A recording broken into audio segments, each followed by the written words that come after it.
Welcome to the BreakFree Real Estate Podcast. Hey guys, so David and I are here and we are going to share with you guys a story about a client that we helped. So for those of you who don't know, we are real estate agents in Utah, also real estate investors, but we do help clients get into their first investment, or we help them scale their investment portfolio. So we recently have helped this client get into an amazing house hacking opportunity. For privacy reasons, we are going to call him John Doe, and we're just gonna kind of share with you guys what he found and what and how it's going to benefit him long term. David, thoughts? Yeah, so John Doe came to us by way of referral. We got a referral from a past client of mine. I had helped this client buy a couple properties and sell a few multifamily properties, and he was in some sort of group with John Doe, and and he said, "Hey," or John Doe was moving to Utah from out of state, from Louisville, Kentucky, and he was making a move from Louisville to Utah. And my previous client said, "Hey, you got to reach out to Jocelyn and David. This is their world. They specialize in investment property." So he did. And we started to discuss his situation. And he owned a home out in Louisville, had a decent amount of equity. He made a decent amount of money. I think he's in the commercial insurance space, and made in the range of, I think between he and his wife, over $100,000 a year.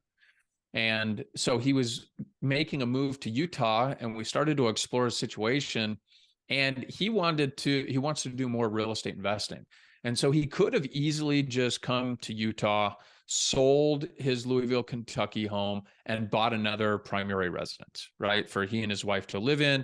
He could get started working out here and then go buy rentals in the future. But instead, we decided to help him do another strategy. What did we end up doing?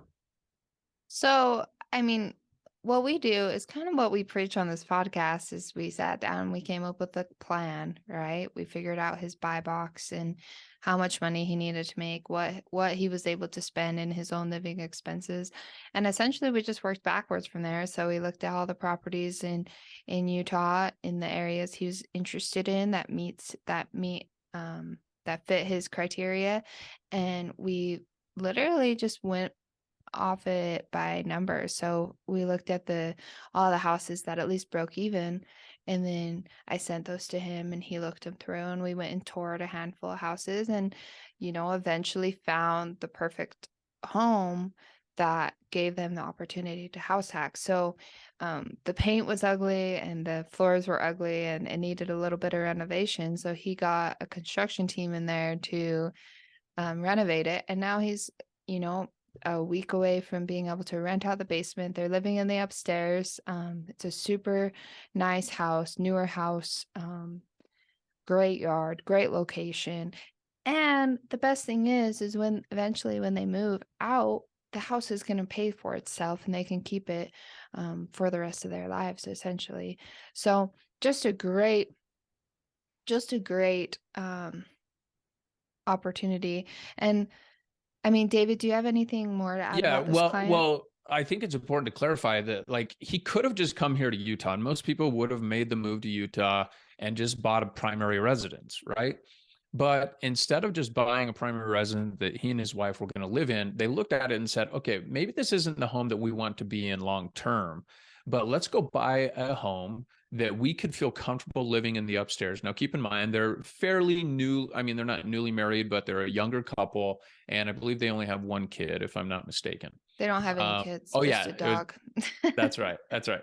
But they expect to have kids in the near future. And so they thought, you know what, we can buy a home that we can feel comfortable living in the upstairs, has at least 2 bedrooms, very comfortable space, has a basement apartment that's going to help supplement the cost of our living.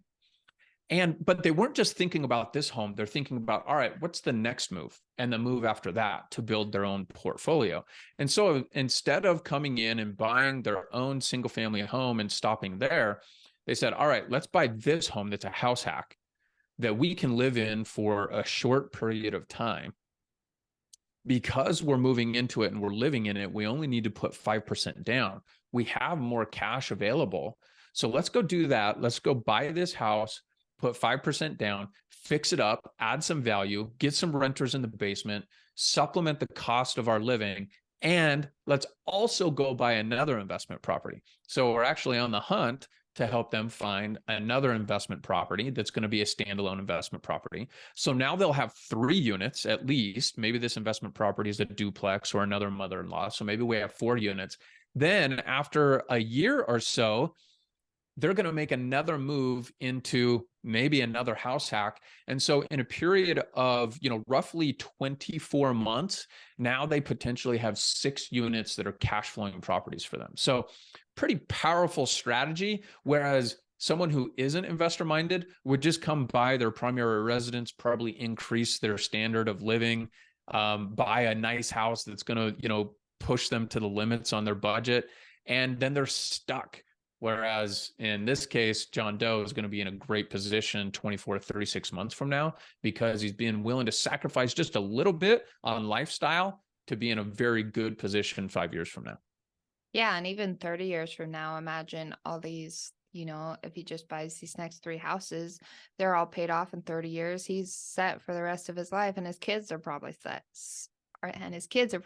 So, I mean, real estate's powerful. And if you haven't taken advantage of it, make sure to take advantage of it.